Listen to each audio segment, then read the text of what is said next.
My coverage of Computex 2024 is brought to you by Asus, Antec, Thermaltake, and Fractal. What do you guys think of when you think of Corsair? Probably like RGB and like all-in-one liquid coolers that maybe get a little bit on the pricey side. Well, I'm here at Corsair for Computex 2024, and it's weird, but I feel like they're just changing everything. Like, we've got fans without RGB. You've got all-in-one liquid coolers. They're going to be less expensive than the previous generation. We even have a new version of the 1000D case, which they've multiplied 9 times, and it's now the 9000D. Let's check it out. Let's talk about the fans first, because I'm somewhat excited about just like what Corsair has been telling me as we've been running down their fan lineup. For one, they've got some liquid crystal polymer fans that they're working on here. So let's begin right down here with the RS Max. This is, according to Corsair, their best fan ever. And I know you're probably looking at this and be like, best fan ever, but where's the RGB? Where's the bling? Now, this fan's all about performance, and this fan is actually already out on the market. It's a 30mm thick fan, which is going to allow them to greatly increase the static pressure for use with radiators. And this fan is already out and available on the market. It's going to be a $35 MSRP, so it is on the more expensive side. But as long as the performance lines up, which I'm not making any claims to right now, I have not tested this fan independently, it does fall in line with some of the other liquid crystal polymer fans that are out there. And if you're not familiar with that material, it's something that was popularized by Noctua. It's great for fans because it's a very strong material, and fan blades made out of it are less likely to warp over time, which means it can have very minimal clearance between the fan blades and the edge of the housing. You guys have probably heard this before, but one thing about LCP is it's hard to get like a nice black color, which I feel like Corsair has really nailed here. So for those of you who are all about performance and less so about the RGB bling, the RS Max is now available. But I was talking about affordability, and for that we have these two above the RS Max, the RS in black and white. Again, we have a very straightforward fan here, 25mm thickness, a simple black and white coloration, and these are geared towards performance, getting the job done, and not having extremely high cost. And if you're thinking, well, that's pretty simple, that's pretty straightforward, that's what a fan should do, these are going to be $15 each, $14.99, not too bad, and they should be available in about a month. They also have one other trick they can do. They're PWM fans, of course, as you can see right there, so they're going to be 4-pin for the connection, their standard fan connector, and they're daisy chainable. So that's very helpful if you need to wire up several of them together, especially if you're stringing them up to a radiator or something like that. The other theme for Corsair, this Computex, is simplification. Simplification. So they used to have lots of fans. Now these are their fans. I'm not saying there's like a few of fans. They have a few different varieties depending on your needs. RX Max down here, very similar to the RS Max, but it includes a temperature sensor. A few varieties of RGB LED enabled ones, some PWM ARGB versions of the RS fans over there. But one that was specifically highlighted to me to be sort of a sweet spot between giving you some RGB, not being terribly expensive, and also having a nice balance between performance and price is the LX right here. They've cut down on the RGB just a little bit here. So that's compared to something like the QX series, which has RGB rings on both sides of the fan. This only has it on one side. That's going to help them keep the cost down. But also, if you're installing something like this on a radiator, you're not going to see the ring or the LEDs on the other side anyway. So there's a quick rundown. Of course, there's updated fan lineup, as well as a few recommendations for some you might be interested in. Oh, and of course, these are all IQ Link compatible. I said that Corsair doesn't do RGB anymore. I lied. I'm sorry. I didn't mean to mislead you. They have some lighting accessories here, just some RGB strips, and these are cable covers. Do you guys like cable covers? There's no actual cables in there, so these are meant to go on top of your existing cable, like your 12VH or hopefully 12V 2x2 connector for your RTX 40 series graphics cards, which I know you guys all have. If there's one thing I've been harping on a lot in the past year, it's all-in-one liquid coolers that are really expensive, in particular when they're paired with CPUs that are maybe less expensive. My general advice is your AIO cooler should not be more pricey than your CPU. Corsair is among the worst offenders when it comes to like really pricey AIOs, especially when they take like their H150i and they slap on the IQ Link and they add an LCD screen and then they charge $300 for it. But not only has Corsair told me they want to sell some AIOs for less money, they also said they're simplifying their naming scheme, which I am totally behind. Of course, they're still called IQ Link because that's their ecosystem, but we have IQ Link RGB, IQ Link Titan, and IQ Link LCD over here. They have 3 different types of CPU block caps available. LCD up there on top, a VRM fan one, which is going to be great for overclocking, or if you have hot VRMs, having a bit more airflow down there is really nice. And Groove, which is groovy. It has grooves. A few special things about these coolers are they are not Asetek based. Corsair has taken it upon themselves to completely design the pump as well as the cold plate. So this is all Corsair IP to aid with cooling, specifically with Intel coolers, but I'm told it helps with AMD coolers a little bit as well, at least if you're believing Corsair's charts that they have up on the screen there. They've made the base of this cold plate a little bit convex. It's really, really difficult to see, but it bulges just a little bit in the middle, and that's going to provide better contact between the cold plate and your heat spreader for your CPU, particularly with Intel CPUs. This is beneficial. Another thing to note about these coolers is the plugs are on the coolers again.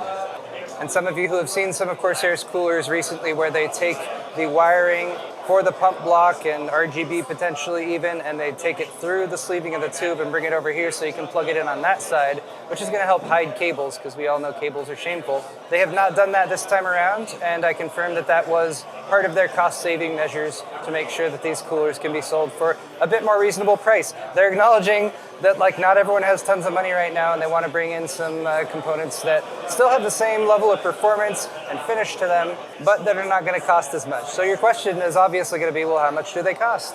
And the answer is these are still in the works. So for the larger size 360s up there, we don't have a price, but I was able to finagle my way into maybe a ballpark for this one, like around 150 bucks for the 280 millimeter version. What do you guys think of that? I honestly want your feedback. For those of you who really like AIOs, is 150 a reasonable price? Or do they need to try to come down even less than that? And bear in mind, you're talking about a Corsair AIO. They've been in this game for quite a long time, so they're doing a really good job at the finished product and just making sure it's got a very clean look and performance as well. What would the price need to be for you guys to buy one of these? Also, I am told that initially these extra pieces like the impeller fan or especially the LCD screen, these will be sold separately. So you get the base unit here, which does have some RGB lighting, and then you could grab one of these as well to upgrade your unit. Although I am told they probably will be coming out with like an LCD version that ships with the LCD screen, because people love putting LCD screens on their CPU blocks. We're going to finish with the big guy over there, the 9000D GGF Customs. Getting some footage of that right now. Let's talk about this one first. This is the 3500X. We have a white version right here, and we have a very blacked out black version of it over on the other pedestal. The 35X, again, is Corsair saying, hey, we want to make some products that are a little bit more affordable. Base price for one of these cases with the tempered glass and the nice look and the, did you notice the Ys? I've often asked myself as I'm working with Corsair products, I say, why Corsair? Why? That's the new look that they're going to be using a lot. What do you guys think of it? They actually said they designed it for the look because they wanted something that was different than like the hexagons or the bricks or the other different, or the triangles they had before.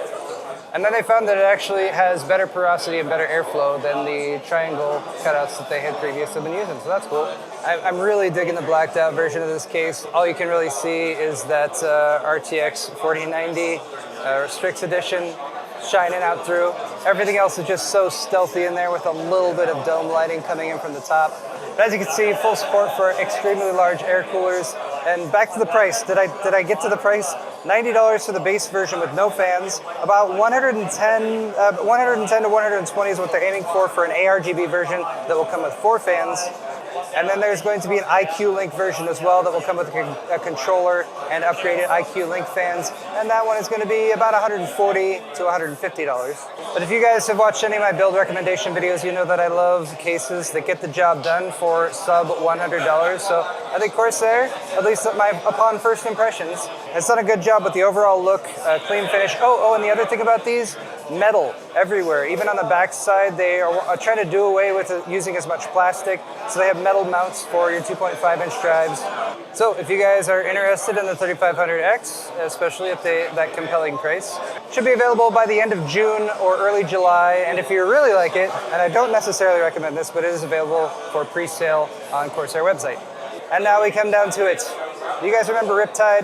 That was my build I did in the Corsair 1000D, and it was a bit of a saga. I did a dual system in it with a NAS and like a really high-end system that I was using for video editing. It was such a fun build, but also a build that had various issues over time. A lot of that was because the pumps I was using, which were from AlphaCool, one of them failed, and I had to use my quick disconnects to reconnect it up, and I was using the system for like production work and video editing, so it became a challenge because the build was so big and heavy. I did end up decommissioning Riptide, but I still have fond memories of it, although perhaps my back doesn't quite as much. But this is not the 1000D, this is the 9000D, and it's the 9000D Airflow. So let's talk about some of the changes. A lot of the tooling that they're using for this case is the same as the 1000D. It is the same size, and a lot of the internal chassis is the same, but because they're able to reuse some of that tooling, they're telling me that they might be able to keep the cost on this case down. We're expecting it to launch around September timeframe though. The 1000D is still available and it sells for $525. This one, the 9000D, might be even a little bit cheaper than that, $500. I know that's still a lot for a case, but this is a specialty case. It's because it's very large. So this one's gonna have a niche audience. Well, let's talk about some of the changes and updates. The front panel here is now that mesh grille, the Y pattern, rather than a tempered glass piece. Same goes for the opposite side over here, although you can see there's some ventilation up here at the top because they've added a up to 360 millimeter radiator mount up there. Another sticking point with the original 1000D was that they had a variety of brackets for mounting fans, whether you wanted to do 8 120s like this or a variety of 140s or even larger 200 millimeter fans. You had to get a separate bracket, and those weren't always available on the Corsair store. They now have a vertical rail system that they're calling InfiniRail, which means you have infinite rails. It just means there's a lot of different ways to configure it. Basically, you have vertical pieces right here that mount with screws, and you can unscrew them and you can shift them in or out to basically have just about any variety of fan configuration that you might want up there. There is still a dust filter up here, and then you can see where the fans are connected there, right in the middle. Other quality of life improvements, the grommets have like a more rigid outer ring and then they're soft in the middle, so they're not going to yank out of there when you're pulling cables through them. The hard drive cage, which I'll be honest is a somewhat precarious place to mount some water cooling reservoirs, which I did, but it wasn't removable before. It was riveted in. Now it is removable, so if you're not going to use it, you can remove it. That's cool. Here's a look at the rear side where you can see they do have a dust filter lined up for this 360 millimeter radiator mount. It's not in use right now, but before this was just like a blank piece of metal, so they're making a bit better use of that space. And then we still have the French doors that open up to reveal the cable management area, which is quite generous. It's a pretty crazy build that they have going in here. One other small upgrade is that they're using a single USB 3.0 front panel connector to power the entire front of the case. That does mean it's going to be sharing bandwidth, but it also means that if you have a motherboard that doesn't have two USB Type-C ports on it, you can still use both of those Type-C ports. But guys, that's going to wrap it up for my coverage here at the Corsair booth suite thing at the Hyatt in Taipei, Taiwan. Thank you guys so much for watching this video. A big thank you to my sponsors for Computex 2024, Thermaltake, Antec, Fractal, and Asus. I have more videos coming at you guys real soon, so check out the playlist in the video's description, hit the thumbs up button, subscribe to my channel if you're not already, and hey, maybe get yourself some merch too. Merch store link is in the description as well. Thanks Corsair for having me, and we'll see you guys in the next video.